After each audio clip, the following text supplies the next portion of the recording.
Students, commanding all of you. तो हम लोग अपना 12th का जो हैलोजन डेरिवेटिव चैप्टर है उसको स्टार्ट कर रखा है। इसके अंदर लास्ट क्लास के अंदर हम लोगों ने SN1 और SN2 रिएक्शंस के बारे में कम्प्लीटली स्टडी किया था। वो रिएक्शन आई थी आपकी, जो भी एल्किल हैलाइड है उनकी रिएक्शन में जो फर्स्ट टाइप आपका आता है नाभिक स्नेही प्रतिस्थापन अभिक्रिया। उसके अंदर जो हमारा दो टाइप का रिएक्शन हम लोगों ने देखा, एक था नाभिक स्नेही का एक अणुक और एक था द्विअणुक। जब एक अणुक नाभिक स्नेही द्वि प्रतिस्थापन जो प्रतिस्थापन अभिक्रिया है उसको हम लोगों ने शॉर्ट में SN1 बोला और द्विअणुक वालों को SN2 का। ठीक है, तो नेक्स्ट जो आपका SN1 SN2 रिएक्शंस के बारे में हो गया था, कंप्लीट मैकेनिज्म कल हो गया था। नेक्स्ट आज हम लोग पढ़ेंगे SN1 SN2 अभिक्रियाओं में अंतर। तो ये आप लोग अपने कॉपी के अंदर भी नोट डाउन कर लेना। कई बार SN1 SN2 अभिक्रिया ना पूछ के इन दोनों में अंतर पूछ लेते हैं।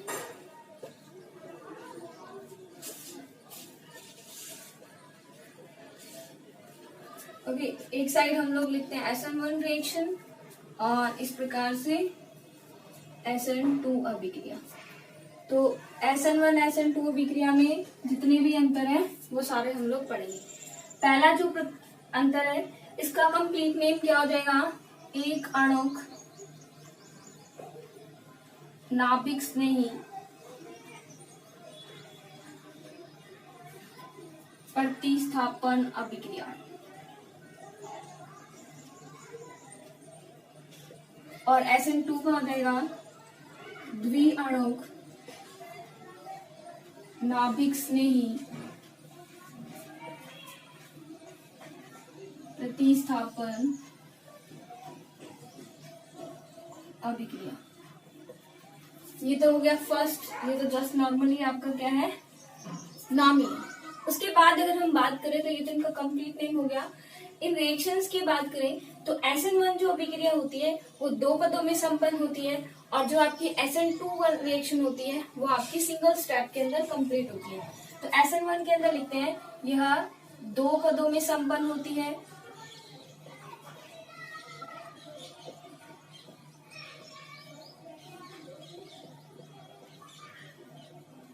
और इसके अंदर ये क्या हो गई, वन स्टेप में। ये सिर्फ SN2 क्या थी, सिंगल स्टेप में। इसमें क्या आ रहा था, फर्स्ट स्टेप के अंदर जो आपका एल्किल हैलाइड हम लोग ले रहे थे वो उसके अंदर C और X के बीच में बॉन्ड ब्रेक होता है। CX के बॉन्ड के बीच में ब्रेक होने के बाद जो आपका एक कार्बोकेटाइन बनता है और एक हैलाइड आयन बनता है। उसके बाद कार्बोकेटाइन फर्दर जो होता है नेक्स्ट स्टेप में पार्टिसिपेट करता है। तो यहाँ पे दो स्टेप होते हैं, फर्स्ट स्टेप स्लो स्टेप होता है, वही रेडिटरमाइनिंग स्टेप भी होता है। तो चूंकि यहाँ पे क्या होता है हमारा कि पहले एल्किल हैलाइड क्या होता है, टूटता है, आयनों के अंदर विभाजित होता है। इसलिए इस वाले रिएक्शन के अंदर अगर हम बात करें तो यहाँ पे एल्किल हैलाइड हम लेते हैं तो वो क्या करता है, यहाँ पे क्या होता है, RX बॉन्ड क्लीवेज होता है। और यहाँ पे ऐसा कुछ नहीं होता, यहाँ पे पीछे से नाभिक स्नेही आक्रमण करता है और आगे से जो जो आपका हैलाइड आयन होता है वो निकल जाता है। तो यहाँ पे अगर हम एल्किल हैलाइडों की क्रियाशीलता की बात करें तो सबसे ज्यादा यहाँ पर एल्किल हैलाइड कौन सा क्रियाशील होगा, जिससे बनने वाला मध्यवर्ती क्या होगा, स्थायी होगा। यानी जिससे ज्यादा कार्बोकेटाइन अगर स्थायी बनेगा है वो आपका एल्किल हैलाइड ज्यादा रिएक्शन करेगा। तो यहाँ पर अगर हम क्रियाशीलता क्रम लिखेंगे तो यहाँ पर क्रियाशीलता का क्रम क्या हो जाएगा, यहाँ पर क्रियाशीलता का जो क्रम होगा वो क्या होगा, 3 डिग्री एल्किल हैलाइड सबसे ज्यादा, उसके बाद 2 डिग्री एल्किल हैलाइड, उसके बाद 1 डिग्री एल्किल हैलाइड और फिर उसके बाद CH3X। ये तो बहुत ही लेस रिएक्टिव होता है SN1 रिएक्शन के लिए। लेकिन अगर हम इसी के अपोजिट में अगर हम बात करें किसकी, SN2 की, तो उसके अंदर सिंगल स्टेप के अंदर ही नाभिक स्नेही आक्रमण करता है और आपका हैलोजन लीव हो जाता है। तो उसके अंदर क्या होता है, जितने छोटे ग्रुप कार्बन के साथ अटैच होंगे उतना जल्दी नाभिक स्नेही आक्रमण कर सकता है। तो उसके अंदर ये जो आपका ऑर्डर है ये क्या हो जाता है, अपोजिट हो जाता है। तो मैं डायरेक्टली ऑर्डर लिख देती हूँ। इसके अंदर CH3X सबसे ज्यादा होगा, then 1 degree, then 2 degree and then 3 degree alkyl halide. यहाँ पे जो आपका क्रियाशीलता होगी वो इस प्रकार से होगी कि जो आपका मैथिल एल्किल हैलाइड है वो सबसे ज्यादा, उसके बाद methyl halide, then 1 degree halide, 2 degree and 3 degree alkyl halide. Next अगर हम लोग बात करें कि नेक्स्ट इनके अंदर क्या होता है, तो इसके अंदर क्या होता है, यहाँ पे अगर हम पोलर लेते हैं, या आप लोग हिंदी में लिखो तो ध्रुवीय विलायक। अगर आपने विलायक कैसा लिया है, ध्रुवीय विलायक लिया है, पोलर सॉल्वेंट लिया है, तो ध्रुवीय विलायक के अंदर होगा क्या, एक नेगेटिव पोल होगा, एक पॉजिटिव पोल होगा, इसी प्रकार से विलायक होगा। तो इसके अंदर चूंकि हमें पता है कौन सा बॉन्ड क्लीवेज होता है, आर और एक्स के बीच का बॉन्ड क्लीवेज होता है, ठीक है, तो आर पॉजिटिव और एक्स नेगेटिव ये बनता है। तो यहाँ पे जब हम ध्रुवीय विलायक लेते हैं तो रिएक्शन जो हो जाती है, आपकी रिएक्शन जो होती है वो क्या हो जाती है, फास्ट हो जाती है। जब हम लोग ध्रुवीय विलायक लेते हैं तो अभिक्रिया की दर बढ़ जाती है, ठीक है, ये हो गया। क्यों बढ़ जाती है, बिकॉज क्योंकि यहाँ पे क्या बनता है, क्योंकि यहाँ क्या बनता है, कार्बोकेटाइन, सी पॉजिटिव मीन्स कार्बोकेटाइन, क्योंकि यहाँ पर क्या बनता है, कार्बोकेटाइन बनता है। इस कार्बोकेटाइन बनने के कारण ये जो जैसे हम लोग ध्रुवीय विलायक लेंगे तो रिएक्शन क्या हो जाएगी, फास्ट। अब यहाँ पर देखना SN2 रिएक्शन के अंदर हम लोगों ने क्या बताया था, देखो अगर मैं इधर थोड़ी सी रिएक्शन के बारे में आपको बता दूं तो यहाँ पर हम लोगों ने R और X लिया और न्यूक्लियोफाइल पीछे से अटैक कर रहा है और X बाहर निकल रहा है, और इस टाइप से कुछ ट्रांजिशन स्टेट बनती है जिसके अंदर X भी होता है और NU भी होता है, न्यूक्लियोफाइल भी होता है, और लास्ट में NU पीछे की साइड और ये आगे की साइड। ये तो आपकी होती है SN2 रिएक्शन। SN1 में फर्स्ट स्टेप में R जो X के बॉन्ड का टूट के R positive plus X negative बनता है, और सेकेंड स्टेप में R पॉजिटिव के साथ न्यूक्लियोफाइल जुड़ के R NU बनता है। यहाँ पे हम लोगों ने पढ़ा था कि R जो NU है वो आगे की साइड में जुड़ सकता है और NU जो बैक साइड अटैक भी कर सकता है। तो यहाँ पे अगर हम लोग बात करें तो यहाँ पे दोनों टाइप के प्रोडक्ट प्राप्त होते हैं और यहाँ पर हमारा सिर्फ एक ही टाइप का प्रोडक्ट हमें प्राप्त होता है। तो इस रिएक्शन में क्या होगा कि कार्बोकेटाइन बन रहा है, इसलिए अगर विलायक भी हम लोग ध्रुवीय ही लेंगे तो ये रिएक्शन फास्ट हो जाएगी क्योंकि कार्बोकेटाइन बन रहा है, लेकिन इसके अंदर कोई कार्बोकेटाइन तो बन नहीं रहा है, इसलिए यहाँ पे कौन सा विलायक हम लोग लेते हैं, अध्रुवीय विलायक। अध्रुवीय विलायक की उपस्थिति में ये रिएक्शन संपन्न करवाते हैं और उसी में ये रिएक्शन क्या होती है, उसी में अगर हम लोग रिएक्शन लेते हैं तो क्या होती है, फास्ट होती है, अदरवाइज इसका ध्रुवीय विलायक में नहीं होगा। नेक्स्ट अगर हम लोग बात करें अंदर की, तो अभी हम लोगों ने क्या देखा कि यहाँ पे मध्यवर्ती के रूप में क्या बनता है, कार्बोधनाय। तो यहाँ पर हम लोग क्या लिख सकते हैं कि SN1 रिएक्शन में मध्यवर्ती जो होता है वो क्या बनता है, कार्बोधनाय या कार्बोकेटाइन। मध्यवर्ती क्या बनता है, कार्बोकेटाइन। लेकिन अगर वही हम बात करें SN2 के अंदर तो वहां पे कोई मध्यवर्ती आयन तो बनता नहीं है, बल्कि एक संक्रमण अवस्था प्राप्त होती है जो बहुत ही क्या होता है, अस्थायी, और जबकि कार्बोकेटाइन बहुत ही क्या होता है, स्थायी। तो यहाँ पे जो बनने वाला मध्यवर्ती होता है वो स्थायी होता है और कार्बोकेटाइन प्राप्त होता है, जबकि यहाँ पे मध्यवर्ती आयन कोई नहीं बनता, बल्कि क्या प्राप्त होती है आपको, संक्रमण अवस्था। और ये संक्रमण अवस्था बहुत ही क्या होती है, अस्थायी भी होती है। ये संक्रमण जो अवस्था है बहुत ही अस्थायी होती है। नेक्स्ट अगर हम लोग बात करो तो यहाँ पे इन रिएक्शन के अंदर फर्स्ट स्टेप, सेकेंड स्टेप, दो स्टेप हो गया, यहाँ पर सिंगल स्टेप होता है। तो यहाँ पे जो वेग निर्धारक पद होता है उसके अंदर कितने अणु भाग ले रहे होते हैं, एक ही, कौन, एल्किल हैलाइड। यानी कि यहाँ पर जो अभिक्रिया का वेग होता है, अभिक्रिया का वेग वो किसकी सांद्रता के समानुपाती होता है, एल्किल हैलाइड की, एल्किल हैलाइड की सांद्रता की, यानी कि हम बोल सकते हैं RX की सांद्रता की। जबकि अगर हम SN2 की बात करें तो यहाँ पर जो आपका होता है वो एल्किल हैलाइड तो होता ही होता है, उसी स्टेप के अंदर न्यूक्लियोफाइल भी होता है। इसलिए यहाँ पर SN2 के अंदर जो आपका रिएक्शन की रेट होती है, जो अभिक्रिया का वेग होता है, वो किस किस पर निर्भर करता है, उस पे अभिक्रिया का जो वेग है वो समानुपाती होगा, एक तो सांद्रता की, किसकी, सांद्रता RX की, ठीक है, और एक किसकी, न्यूक्लियोफाइल की सांद्रता की, है ना, दोनों की सांद्रता के समानुपाती होता है। तो यहाँ पे सिर्फ और सिर्फ एल्किल हैलाइड की सांद्रता पे निर्भर करता है और यहाँ पर दोनों की सांद्रता पे निर्भर करता है। तो इसके अंदर आप न्यूक्लियोफाइल चाहे कैसा भी लो, कोई फर्क नहीं पड़ता, इसके अंदर न्यूक्लियोफाइल अगर लेंगे हम लोग किसी भी टाइप का, उसमें फर्क पड़ेगा। तो यहाँ पे नाभिक्स नहीं से इफेक्ट नहीं डालता, यहाँ पे नाभिक्स नहीं इफेक्ट डालता है। ठीक है, नेक्स्ट अंतर की बात करें अगर हम देखिए तो यहाँ पे जो अभिक्रिया की कोटि हम लोग कैसे निर्धारित करते हैं, कि अभिक्रिया की कोटि कैसे निर्धारित करते हैं कि जितने आयंस पे उसकी वेग जो होता है वो निर्भर करता है, वही उसकी कोटि होती है। तो यहाँ पे सिर्फ और सिर्फ किस पे निर्भर कर रहा है, एल्किल हैलाइड पे। उससे पहले हम लोग इसका दर लिख लेते हैं कि किस प्रकार से लिखेंगे, तो वो कैसे होती है। इसका लिखने का तरीका क्या है, KRX। ठीक है, ये लिखेंगे। और इसके अंदर किस प्रकार से लिखेंगे, के जो रेट है वो बराबर क्या हो जाएगी, KRX और NU दोनों आ जाएंगे। ठीक है, अब अगर हम लोग बात करें नेक्स्ट अंतर कोटि की, तो SN1 जो होती है उसके अंदर एक ही आयन की सांद्रता पे निर्भर कर रहे हैं, इसलिए वो हो जाएगी प्रथम कोटि की अभिक्रिया।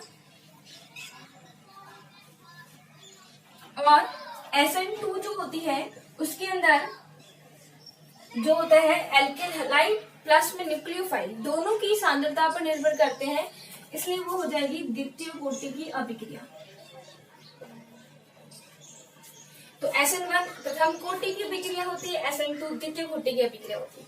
नेक्स्ट अगर हम लोग एक और इम्पोर्टेंट अंतर बोल रहे हैं, वो क्या है कि यहाँ पे जब हम लोगों ने क्या कहा कि रिएक्शन जब संपन्न होगी तो न्यूक्लियोफाइल दोनों साइड से अटैक कर सकते हैं, जबकि यहाँ पे nucleoside only and only back side से ही अटैक करता है।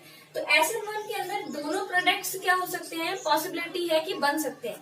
तो यहाँ पे रैसमिक मिश्रण प्राप्त होता है, यहाँ पे हम लोग क्या लिख सकते हैं कि रैसमिक मिश्रण जो होता है वो हमें प्राप्त होता है, जबकि SN2 के अंदर जो होता है, SN2 के अंदर वाल्डन प्रतिपन होता है। क्या होता है, वाल्डन प्रतिपन।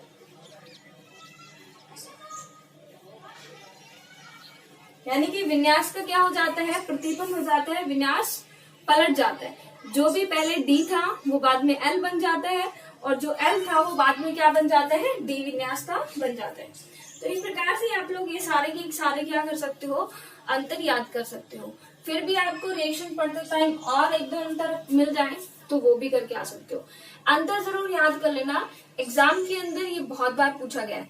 SN1 रिएक्शन भी पूछी जाती है और इन दोनों में अंतर भी पूछे जाते हैं। और लास्ट अगर आप लोग लिखना चाहो तो ये रिएक्शन जो है उसको भी आप अंतर के तौर पे लिख सकते हो, लास्ट में नहीं तो इसको स्टार्टिंग के अंदर लिख दो, उसके बाद सारे अंतर आ ही जाएंगे। ठीक है, तो ये सारे हमारे अंतर हो गए। फिर से एक बार देख लीजिए, ये एक अणुक, ये द्विअणुक, इसके अंदर 2 स्टेप में कंप्लीट होती है, ये 1 स्टेप में कंप्लीट होती है। इसकी क्रियाशीलता का जो क्रम है वो 3 डिग्री एल्किलाइड सबसे ज्यादा रिएक्टिव, फिर 2, फिर 1 और फिर CH3X। यहाँ पे क्योंकि नाभिक स्नेही भी उसी स्टेप में अटैक करता है, इसलिए जितने छोटे एटम जुड़े होंगे उसकी रिएक्टिविटी उतनी ज्यादा बढ़ेगी। ठीक है, और यहाँ पर हम लोग क्या देखते हैं कि कार्बोकेटाइन जितना ज्यादा स्थायी बनेगा उतनी ज्यादा इसकी क्रियाशीलता बढ़ेगी। तो यहाँ पे CH3X 1 डिग्री, 2 डिग्री, 3 डिग्री हो जाएगा। उसके बाद यहाँ पे ध्रुवीय विलायक, क्योंकि कार्बोकेटाइन बनता है इसलिए ध्रुवीय विलायक में रिएक्शन फास्ट होगी, यहाँ पे ये अध्रुवीय विलायक में होगी। यहाँ पर मध्यवर्ती के रूप में कार्बोकेटाइन बनता है जो स्थायी बनता है। यहाँ पे SN2 के अंदर संक्रमण अवस्था बनती है जो कि अस्थायी होती है। अभिक्रिया का वेग SN1 में सिर्फ और सिर्फ एल्किल हैलाइड पर निर्भर करता है, और SN2 के अंदर अभिक्रिया का वेग एल्किल हैलाइड और साथ में न्यूक्लियोफाइल की सांद्रता पर भी निर्भर करेगा। यहाँ पे अगर हम लोग इसकी दर को लिखे तो इस प्रकार से लिख सकते हैं ओनली, और जबकि यहाँ पे आपका न्यूक्लियोफाइल भी लिखा जाएगा। यहाँ पे जो कोटि होती है प्रथम कोटि की होती है, और यहाँ पे दोनों पर निर्भर कर रहा है इसलिए द्वितीय कोटि की। यहाँ पे रासायनिक मिश्रण बनता है क्योंकि यहाँ पे जो कार्बोकेटाइन बनता है वो कैसा बनता है, प्लेनर बनता है। कैसा बनता है ये कार्बोकेटाइन, प्लेनर टाइप का बनता है, इसलिए जो नाभिक स्नेही होता है वो फ्रंट साइड से या बैक साइड से, दोनों साइड से अटैक कर सकता है। इसलिए यहाँ पर तो क्या हो रहा है, रैसमिक मिश्रण प्राप्त हो रहा है। जबकि अगर यहाँ की हम लोग बात करें तो यहाँ पे तो कोई पॉसिबिलिटी ही नहीं है, क्योंकि न्यूक्लियोफाइल पीछे से अटैक करता है, इसलिए सिर्फ और सिर्फ क्या होता है, वाल्डन प्रतिपन ही प्राप्त होगा। ओके, तो ये सारे अंतर हो गए हमारे SN1 SN2 रिएक्शन के अंदर। इस रिएक्शन के अंदर में आप लोग एक रिएक्शन भी अंतर लिख सकते हो, तो पूरे 10 टोटल जो होता है हो जाएंगे वो अंतर हो जाएंगे। ठीक है ना, तो आप लोग को अच्छे से अंतर याद करने हैं। उसके बाद अगर हम लोग बात करें तो ये तो हो गए हमारे नाभिक स्नेही, दो प्रकार की होती है। अब अगर हम बात करें तो इनके उदाहरणों की बात करेंगे कि इनके एग्जाम्पल्स कौन कौन से रिएक्शंस हैं ऐसी जिनमें हम लोग देख सकते हैं कि नाभिक स्नेही अभिक्रियाएं हो रही है। तो एल्केन हैलाइडों के रिएक्शंस के बारे में हम लोग पढ़ते हैं।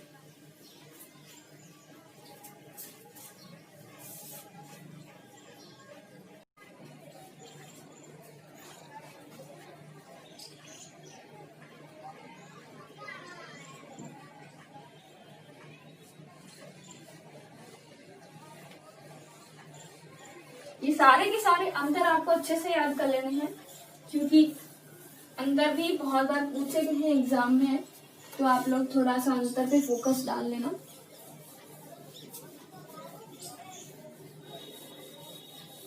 ठीक है, तो ये हमारे सारे क्या हुए, SN1 SN2 के अंदर अंतर कंप्लीट हुए। नेक्स्ट अगर हम लोग बात करें अभी, तो इन अभिक्रियाओं के उदाहरण की बात करते हैं।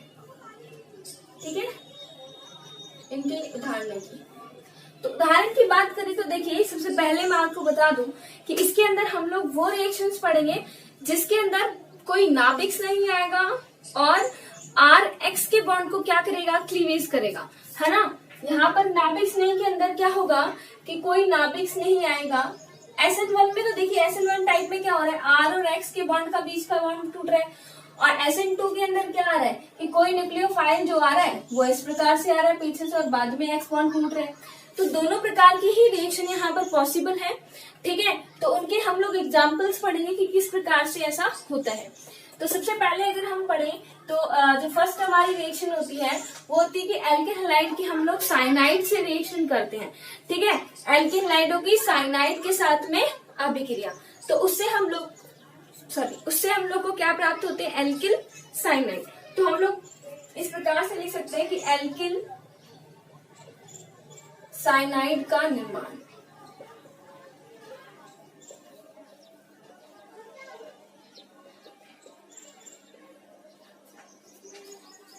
एल्किल साइनाइड का निर्माण, तो एल्किल साइनाइड का निर्माण करने के लिए आप लोग क्या करोगे कि जो भी कोई भी आपका एल्किल हैलाइड होगा, ठीक है, या हेलो एल्केन जिसको हम लोग बोल सकते हैं, हेलो एल्केन की अभिक्रिया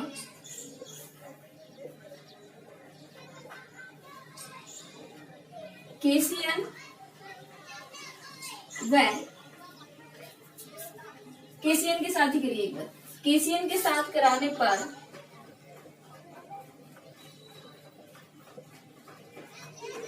क्या प्राप्त होते हैं, एल्किल और साइनाइड।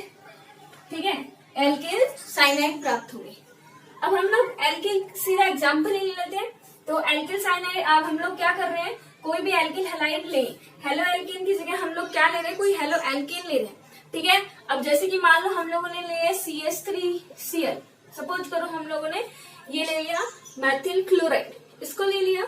अब इसकी रिएक्शन आप किसके साथ कराओगे, KCl के साथ कराओगे।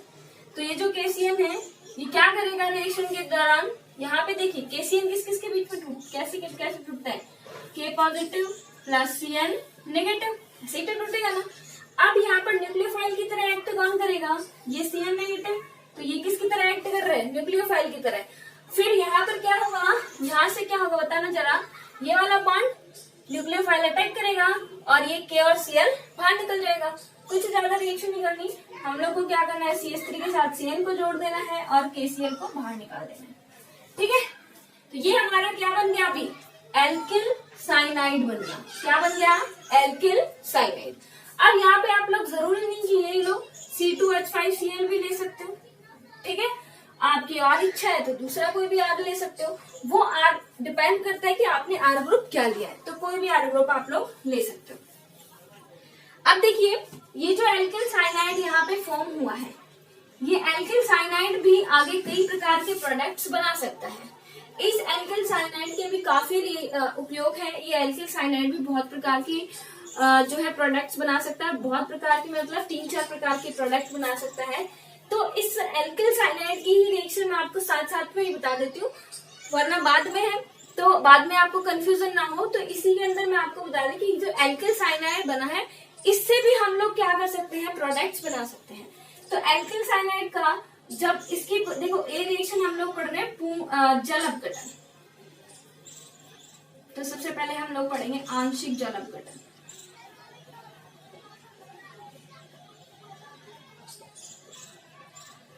आंशिक का मतलब समझते हो ना? आंशिक जल अपघटन का मतलब होता है कि आपने एक वाटर मॉलिक्यूल लिमिटेड अमाउंट में दिया है, आंशिक है, कम मात्रा में, ठीक है। तो हम लोग क्या ले रहे हैं, CH3CN को लेंगे। तो चलो आ जाओ, CH3C ट्रिपल बॉन्ड N, इसको लिया आपने। फिर इसका क्या करा रहे हो, जल अपघटन। इट मीन्स किसके साथ रिएक्शन करानी है आपको, जल के साथ में। चलो भाई, किसके साथ रिएक्शन कराओगे, H2O के साथ में। अब आप लोग को ये ध्यान में रखना है, H2O के अंदर किस किस में टूटता है, H प्लस, प्लस में OH माइनस, यही तो टूटता है। तो यहाँ पे नाभिक स्नेह की भांति कौन व्यवहार करेगा, OH माइनस, क्योंकि माइनस चार्ज इस पे। तो ये जो OH माइनस होता है, ये OH माइनस ध्यान से देखना, यहाँ पे ये OH माइनस है, ये कार्बन पे अटैक करेगा, ठीक है। और अब जैसे ही कार्बन पे अटैक करेगा, पहले ही कार्बन की वैलेंसी कितनी है, 4, तो उसके बॉन्ड के अंदर कुछ डिसबैलेंस होगा। तो ये जो वाला बॉन्ड होता है, ये वाला बॉन्ड यहाँ पे चला जाता है, यानी इस बॉन्ड के जो इलेक्ट्रॉन है वो कहाँ आ जाते हैं, नाइट्रोजन की तरफ आ जाते हैं। क्योंकि अगर इन दोनों की इलेक्ट्रोनेगेटिविटी की बात देखें तो कार्बन और नाइट्रोजन में से इलेक्ट्रोनेगेटिविटी या विद्युत ज्यादा किसकी होती है, नाइट्रोजन की। तो बॉन्ड के इलेक्ट्रॉन किधर जाने की पॉसिबिलिटी रखेंगे, नाइट्रोजन की तरफ। भाई जिसकी ज्यादा विद्युत ऋणता होती है उसकी तरफ ही जाते हैं ना इलेक्ट्रॉन। तो यहाँ पे नाइट्रोजन की इलेक्ट्रॉन नेगेटिविटी जो ज्यादा है, इसलिए बॉन्ड के इलेक्ट्रॉन दोनों किधर जाएंगे, नाइट्रोजन पे।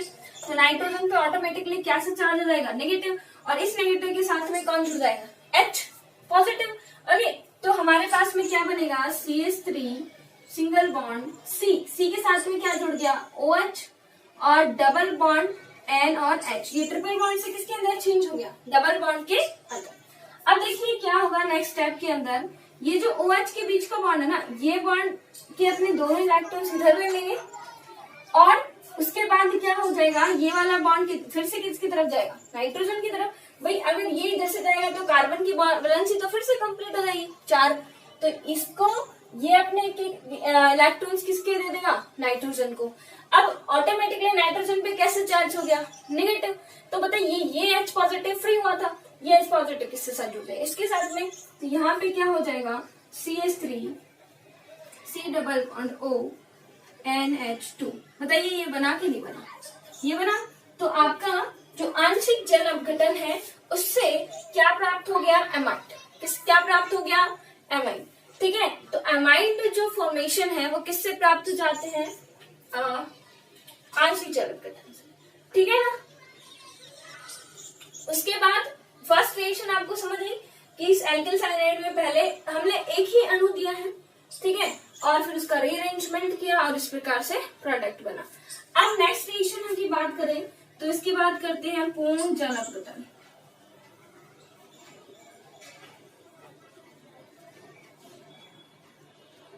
अब देखिए आंशिक में तो वाटर अमाउंट कम ही दिया था, पूर्ण जल अपघटन में हम लोग फुल एक्सेस अमाउंट में जितने वाटर ले सकता है उतने देंगे, ठीक है ना। तो पूर्ण जल अपघटन में रिएक्टेंट हमें यही लेना है, तो हमने रिएक्टेंट क्या लिया, यही लिया CH3C ट्रिपल बॉन्ड N, और उसकी रिएक्शन करा दी HOH के साथ में। तो वही OH नेगेटिव इस पे अटैक करेगा, ये वाला बॉन्ड बनेगा, फर्स्ट स्टेप तो सेम ही आएगा। तो CH3CO पे H और डबल बॉन्ड NH, ये तक तो सेम ही बनेगा। अब इसके पास एक और कैपेसिटी है, क्योंकि डबल बॉन्ड बच रहा है तो एक और H2 ले सकता है यहाँ पे।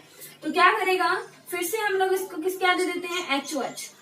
फिर से आपने HOH दिया तो ये जो OH नेगेटिव है ये कहाँ पे अटैक करेगा, कार्बन पे, और ये वाला बॉन्ड फिर से इधर। तो क्या बन जाएगा, CH3C ऊपर OH नीचे भी OH, और इधर क्या हो गया, NH2। पहले से तो NH था, ये वाला H जुड़ जाएगा तो NH2, और डबल बॉन्ड था वो किसके अंदर बदल जाएगा, सिंगल बॉन्ड के अंदर। ये हो गया। अब देखिए फिर से इसके अंदर अरेंजमेंट हो सकता है ना, क्या अरेंजमेंट होगा कि जो OH वाला बॉन्ड है, चाहे ये वाला ले लो चाहे ये वाला, कोई फर्क नहीं पड़ता, ये बॉन्ड इधर जाए और ये वाला बॉन्ड ब्रेक हो गया इधर, तो यहाँ से NH3 निकल जाएगा, और क्या बन जाएगा आपका CH3C double bond O OH, plus में क्या निकल गया, NH3। तो ये आपका बन गया कार्बोक्सिलिक अम्ल। और ये बहुत ही इंपॉर्टेंट रिएक्शन है, बहुत ही आगे भी काम में आने वाली है कि जब हम लोग एल्किल साइनाइड का पूर्ण जल अपघटन करते हैं तो क्या प्रोडक्ट हमें प्राप्त होता है। तो एल्किल साइनाइड से ये तो बना आपका, ठीक है। उसके बाद फिर से वाटर अटैक करता है, OH यहाँ पे बॉन्ड मूव होता है, ये प्रकार का बनता है, फिर यहाँ पे बॉन्ड्स में मूवमेंट होता है और हमारा एक तो एसिड बनता है और एक आपका अमोनिया गैस फ्री हो जाती है। तो ये आपका क्या हो जाता है, पूर्ण जल अपघटन। इतना समझ आया, ठीक है। तो एल्किल साइनाइड 2 प्रोडक्ट बना दिए, ये और एसिड। अब उसके बाद में हम लोग एल्किल साइनाइड से और भी रिएक्शन करेंगे, और ये याद रखना ये रिएक्शन पूछी भी जाती हैं। तो नेक्स्ट आप लोग तीसरे रिएक्शन के बारे में बात करते हैं कि एल्किल साइनाइड से और आप लोग क्या बना सकते हो। तो आंशिक जल अपघटन और पूर्ण जल अपघटन तो समझ आया। देखो तीसरी रिएक्शन होती है अपचयन की, कि अपचयन एल्किल साइनाइड का करें तो क्या क्या प्राप्त हो सकता है। तो अपचयन की बात करें तो देखिए, अगर इसका आंशिक अपचयन करा रहे हैं, देखो पहले तो मैं आपको नॉर्मली अपचयन के बारे में बता दूं, होता क्या अपचयन। अपचयन का मतलब क्या होता है, हाइड्रोजन का जुड़ना। अब देखिए आप लोगों ने पढ़ा हुआ ये वाला CH2 डबल बॉन्ड CH2, इसका हाइड्रोजनीकरण कराते हैं तो किसमें बदल जाता है, CH3 में। पढ़ा है ना, ये रिएक्शन तो बहुत सिंपल है हाइड्रोजनीकरण अभिक्रिया में। तो यहाँ पे क्या हुआ, डबल बॉन्ड का अपचयन हो गया सिंगल बॉन्ड के अंदर, और ये H2 इधर H इधर H जुड़ गया, यही तो होता है ना। तो ऐसे यहाँ पे आपको करना है कि वहां पे क्या होगा, आपका एल्किल साइनाइड के अंदर डबल ट्रिपल बॉन्ड होता है तो उसका अपचयन कराएंगे। तो देखिए कैसे, आपने क्या लिया, alkyl cyanide CH3C triple bond N, उसका क्या करा रहे हो अपचयन, यानी कि उसको क्या दे रहे हो, 2 हाइड्रोजन दिया। तो क्या बनेगा, देखो सीधा सीधा सा आपको नजर आ रहा होगा, CH3 यहाँ पे जो ट्रिपल बॉन्ड है उसका अपचयन किसके अंदर हो जाएगा, डबल बॉन्ड में CH डबल बॉन्ड NH। ये क्या होता है आपके पास में बनता है। अब इतना अपचयन कराने के बाद हम लोग क्या करा रहे हैं, आंशिक अपचयन, यानी दोबारा इसको हाइड्रोजन तो दे नहीं सकते, और ये वाला कुछ सेट वो नहीं है, तो इसलिए हम लोग क्या करते हैं, इसकी वाटर के साथ रिएक्शन कराते हैं। तो ये फर्दर किसके साथ रिएक्शन करता है, वाटर के साथ में। तो अब बताना जरा, H2 के साथ आप अभिक्रिया कराते हो तो H2 में क्या होता है, H प्लस OH माइनस। तो जो OH माइनस होगा इसका में, ये किस में टूटेगा, H प्लस में और OH माइनस में। तो इसका जो OH माइनस होगा वो किस पे अटैक करेगा, सीधी सी बात है कार्बन पे, है ना, क्योंकि लेस इलेक्ट्रोनेगेटिव वही है, कार्बन पे पॉजिटिव, नाइट्रोजन पे तो अटैक कर नहीं सकता, क्योंकि नाइट्रोजन की इलेक्ट्रॉन जो विद्युत ऋणता होती है वो तो पहले से ही ज्यादा है, तो इसलिए इस पे अटैक करेगा और ये वाला बॉन्ड फिर से इधर खिसकेगा। तो अब बताना जरा क्या बनेगा आपका, CH3CH, और इस पे क्या जुड़ गया, OH, और इधर सिंगल बॉन्ड से क्या जुड़ गया, NH2। पहले NH था और उसके बाद एक और हाइड्रोजन वो वाला जुड़ जाएगा तो NH2। अब तो इसके अंदर और भी अरेंजमेंट हो सकता है कि नहीं हो सकता, बिल्कुल हो सकता है। तो यहाँ से ये वाला बॉन्ड इधर और ये वाला बॉन्ड ब्रेक, तो क्या हो जाएगा, CH3C double bond OH, CH3C double bond O और ये वाला H, और प्लस में क्या निकल गई, अमोनिया गैस। तो अब ये वाला कंपाउंड क्या है, ये वाला कंपाउंड है एल्डिहाइड।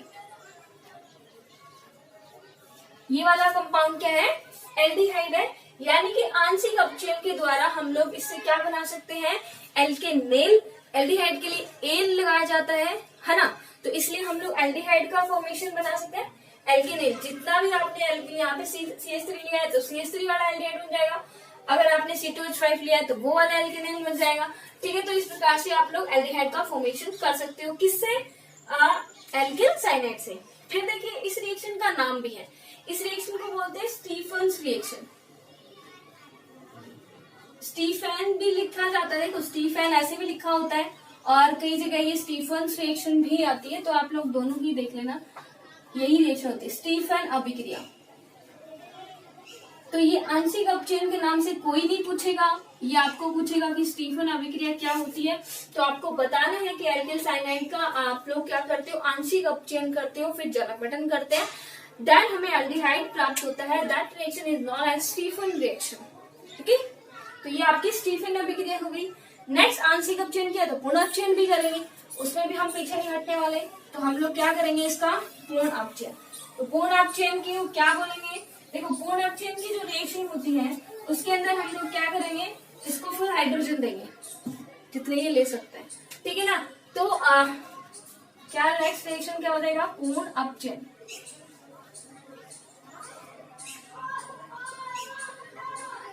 पूर्ण अपचयन उसको बोलते हैं हम लोग मैडियस अभिक्रिया।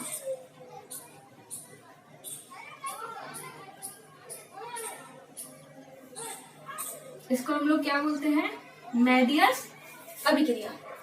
अब देखिए एक चीज याद रखना, ये जो वाली जो रिएक्शन होती है ये होती है SnCl2 प्लस HCl की उपस्थिति में, ठीक है ना। ये जरूर याद रख लेना कि आंशिक जो अपचयन होता है वो किसकी उपस्थिति में होता है, SnCl2 प्लस HCl की उपस्थिति में, ठीक है, ये याद रख लोगे। अब देखिए पूर्ण अपचयन करते हैं, तो पूर्ण अपचयन के अंदर आपका क्या होगा कि हम लोग क्या कराएंगे, जो भी आपका एल्किल हैलाइड जो एल्किल साइनाइड हम लोग लेंगे, उस एल्किल साइनाइड को हम लोग क्या करते हैं, कंप्लीटली जितने हाइड्रोजन वो ले सकता है वो हाइड्रोजन देंगे और कंप्लीट वो अपचयित हो जाए।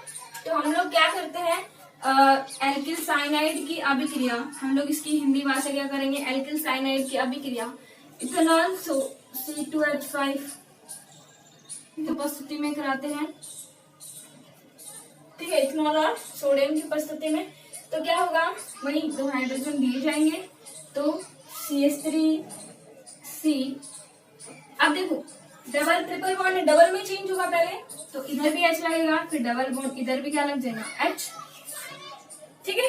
फिर से क्या करेंगे, यही लेंगे again C2H5 OH plus Na, फिर से 2H, फिर से क्या बना CH3CH2 सिंगल बॉन्ड NH2, फिर से डबल बॉन्ड हटेगा, इधर एक H इधर एक H, तो क्या बना CH2NH2। अब बताना ये क्या है, ये आपका है 1 डिग्री एमीन। ये क्या है आपका 1 डिग्री एमीन है कि जो आपका इसके अंदर 2 हाइड्रोजन है, नाइट्रोजन के ऊपर 1 डिग्री एमीन प्राप्त हुआ आपको।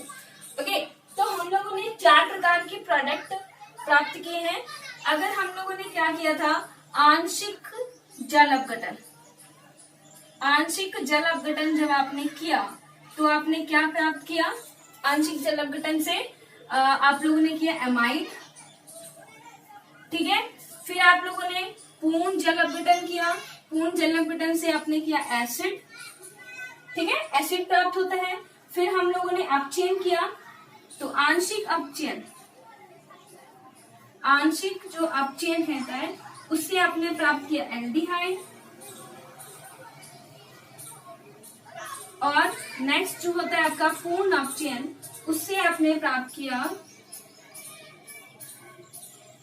एमीन, और वो भी कैसा 1 डिग्री, ये जरूर याद रखना। तो ये आपको पता होना चाहिए कि यहाँ पे जो एल्किल साइनाइड हमें प्राप्त होता है उसके भी आगे हम फर्दर रिएक्शन करवा के क्या प्राप्त कर सकते हैं, एमाइड, एसिड, एल्डिहाइड, एमीन, इनको प्राप्त कर सकते हैं। तो आप लोग को ये भी याद रखना है कि इनको भी प्राप्त किया जा सकता है, किससे, एल्किल साइनाइड से।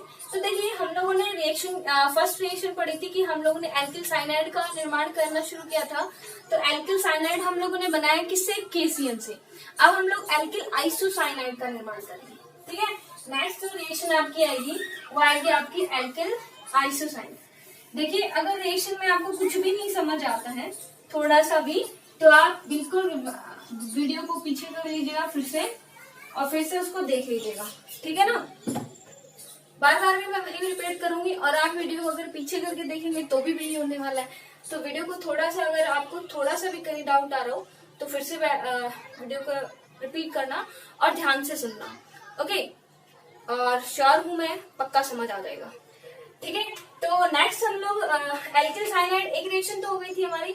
दूसरी रिएक्शन देखिए, ये इतनी बड़ी बड़ी सारी नहीं होने वाली है, ये तो एक रिएक्शन में हमने जो एल्किल साइनाइड बनाया था उसी के अंदर क्या हो गया, हमने एल्किल साइनाइड की आगे 4 रिएक्शन करवाई है, ठीक है। तो और बाकी सारी छोटी छोटी रिएक्शन है। अब देखिए एल्किल साइनाइड आपने बनाया कैसे, पहले मैं वो रिएक्शन लिख देती हूँ फटाफट, आपको याद आ जाए कि हम लोगों ने क्या लिया था, CH3Cl लिया था, उसकी KCN के साथ अभिक्रिया कराई और आपने बनाया CH3Cl प्लस KCl, यही बना। तो ये आपका एल्किल साइनाइड बना। अब हम लोग दूसरी क्या बना रहे हैं, alkyl isocyanide.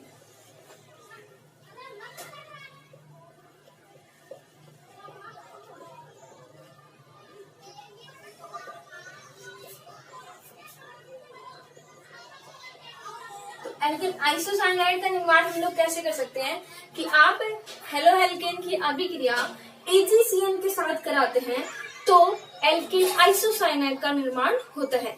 Halo alkane means हम लोग लेते हैं, मान लो CH3Cl ले रहे हैं, उसकी रिएक्शन AgCN के साथ करा रहे हैं, AgCN के साथ कराएंगे तो यहाँ पे प्रोडक्ट CH3NC बनेगा और प्रोडक्ट साथ में AgCl बनेगा। अब आप सोच रहे होंगे ये क्या गड़बड़ होगी, KCN के साथ कर रहे थे तब तो CN जुड़ रहा था, AgCN के साथ जुड़ रहे तो NC जुड़ गया, ऐसे कैसे?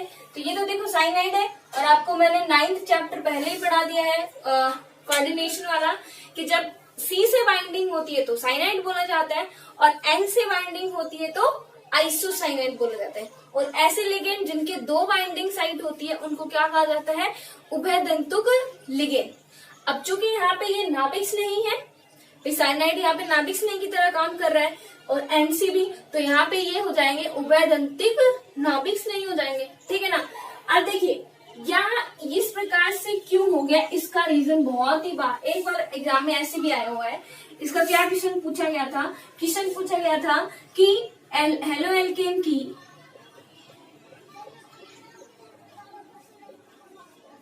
KCN से अभिक्रिया पर एल्किल साइनाइड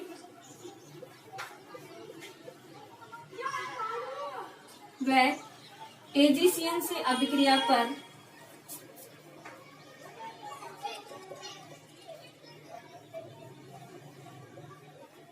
एल्किल आइसोसाइनाइड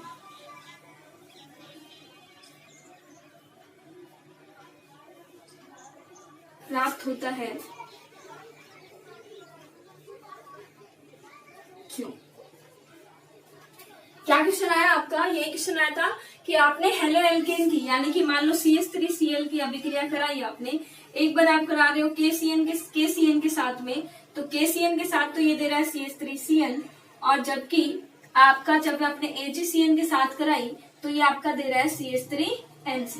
तो ये प्रोडक्ट में डिफरेंस कहाँ से आया, और ये क्वेश्चन आया था 2 नंबर का इस चैप्टर से, 4 नंबर का तो टोटल आता है चैप्टर, उसमें से 2 नंबर का एक साल में ये पूछा गया है। तो देखिए कैसे हो जाता है, जब आपको पता है जो KCN होता है वो KCN की प्रकृति कैसी होती है, आयनिक। KCN की प्रकृति होती है आयनिक प्रकृति होती है। आयनिक प्रकृति के कारण ये K positive plus CN negative में टूट जाता है, ठीक है। किस किस में टूटेगा, K पॉजिटिव में और CN नेगेटिव में टूट जाएगा। इसलिए जो ये CN नेगेटिव होता है ये क्या करेगा, CH3Cl पर अटैक करेगा, CH3Cl, ठीक है, ये बना लेगा। लेकिन आपका जो AgCN होता है वो कैसा प्रकृति का होता है, सहसंयोजक प्रकृति का होता है, कोवलेंट इन नेचर होता है। अब आयनिक प्रकृति का इसलिए तो आयनों में टूट गया, लेकिन सहसंयोजक प्रकृति का इसलिए आयनों में टूटेगा ही नहीं। अब जब ये आयनों में टूट ही नहीं रहा है तो CN नेगेटिव बनाएगा ही नहीं, CN नेगेटिव नहीं बना रहा। तो इस प्रकार से यहाँ पर क्या करता है, ये जो नाइट्रोजन होता है इसके ऊपर आपको पता है लोन पेयर होता है, नाइट्रोजन के लोन पेयर किस पर अटैक करते हैं, आपके CH3Cl पे। अब नाइट्रोजन के लोन पेयर CH3 पे अटैक करेंगे और यहाँ से Cl और फिर Ag निकल जाता है। तो यहाँ पे जब इस प्रकार से होता है तो जब नाइट्रोजन के लोन पेयर अटैक कर रहे हैं तो कार्बन के साथ बॉन्ड कौन बनाएगा, नाइट्रोजन, ऑब्वियस सी बात है, और उसके बाद कार्बन। तो इसलिए ये क्या बना लेता है, CH3NC। तो रीजन क्या होगा आपका, रीजन ये होगा कि जब हम लोग एलो एल्केन की रिएक्शन KCN के साथ कराते हैं तो चूंकि KCN आयनिक प्रकृति का होता है इसलिए K पॉजिटिव और CN नेगेटिव आयनों में विभक्त हो जाता है, टूट जाता है, और CN negative ion alkane light पे रिएक्शन आसानी से कर देता है। CN नेगेटिव आयन इस पे अटैक करेगा और Cl को रिप्लेस करके CH3Cl बना लेगा। लेकिन आपका जो AgCN होता है उसकी प्रकृति सहसंयोजक प्रकृति की होती है, इस वजह से वो क्या नहीं बना पाता है, CN Ag प्लस और CN माइनस नहीं बना पाएगा। इसलिए यहाँ पे नाइट्रोजन के लोन पेयर क्या अटैक करते हैं, एल्केन लाइट पे अटैक करते हैं, और नाइट्रोजन के लोन पेयर अटैक कर रहे हैं तो इसलिए बॉन्ड किसके साथ बनेगा, नाइट्रोजन के साथ में, क्योंकि उसके बॉन्ड ही तो इलेक्ट्रॉन, उसी के तो इलेक्ट्रॉन बना रहे हैं बॉन्ड, तो नाइट्रोजन के साथ बॉन्ड बनेगा, फर्दर आपका C जुड़ेगा, ठीक है। तो ये आपकी रिएक्शन क्या हो गई, नाभिक में ही अभिक्रिया का उदाहरण हो गई। ओके, नेक्स्ट हम लोग पढ़ेंगे नेक्स्ट क्लास के अंदर। इतने आप अच्छे से पढ़िए, नोट्स बनाइए, अच्छे से इन रिएक्शंस को समझिए, और हाँ वापस जब रिएक्शन कहीं पे भी कुछ भी डाउट हो तो वापस वीडियो को रिवाइंड करके जरूर देखिए। आई होप अच्छे से समझ आ जाएगा, और होप नहीं, श्योर हूँ अच्छे से समझ आ ही जाएगा। ठीक है ना? तो वीडियो को अच्छे से देखना और इन रिएक्शंस को बहुत ही केयरफुली करना। आगे भी जो चैप्टर है उनके अंदर भी रिएक्शन काम में आने वाली है। ठीक है? तो ये रिएक्शन, ये क्वेश्चन आप लोग इसी के साथ में यही नोट कर लेना जब भी आपको जो भी नोट्स मिले। तो अगर उसमें मिल जाता है अच्छी बात है, नोट्स में वैसे मिल जाएगा, लेकिन नोट्स में क्वेश्चन नहीं है या फिर मुझे नहीं पता, देख लेना आप लोग। अगर नहीं है तो ये आप लोग वीडियो से उतार देना। ठीक है? तो ये सारा हमारा हो गया। नेक्स्ट हम लोग पढ़ेंगे कल।